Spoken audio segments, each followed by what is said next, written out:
My stepdaughter skipped our wedding, but today she shows up demanding that I hand over everything I own, claiming it's rightfully hers. When I refused, she took me to court, but I delivered some surprising news in front of the jury that completely slammed her down. I, 45 female, have been married to my husband, Michael, 50 male, for the last 10 years.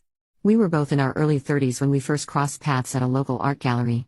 Both of us were admiring the same painting and struck up a conversation. It was like an instant connection, you know. He asked me out on a date, and as we started to know more about each other, it felt like I had known him forever. I'm the oldest of 3 children in my family. Money was always tight for us, but manageable. We could afford to go for fast food only if it was our birthday. My dad taught us very early on to work hard for what we wanted to achieve in our lives. I studied hard and put myself through college. I did a few modeling gigs on the side. So by the time I graduated college, I had no debt. I had worked my way through the company and was currently working as a junior associate. Michael, on the other hand, had a completely opposite background. His family was financially better off than ours. His dad had a good job with a high salary and Social Security, so they never had to stress about money.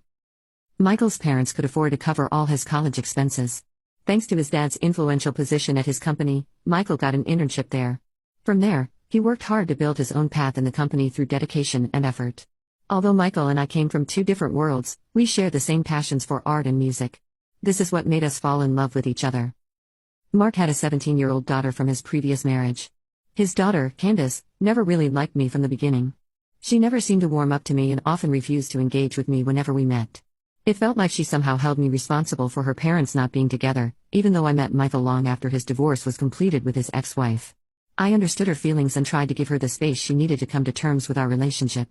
Just for context, Michael and his ex-wife Amelia were married for only 3 years. They were college sweethearts, so they decided to get married. But when they did, everything changed for the worse. She was a stay-at-home mother while Michael worked hard to bring in the money.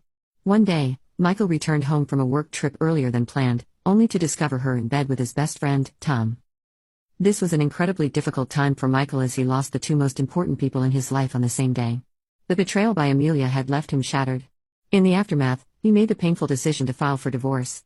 The divorce proceedings between Michael and Amelia were painfully bitter, primarily because Amelia was determined to retain ownership of their house even though it belonged to Michael. The battles didn't just end with the property.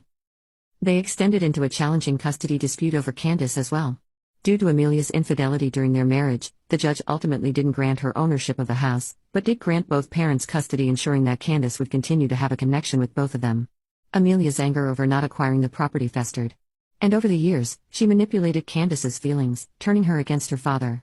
Meanwhile, Michael chose not to disclose his ex-wife's infidelity to their daughter, attempting to shield her from the painful details of their past. I found out about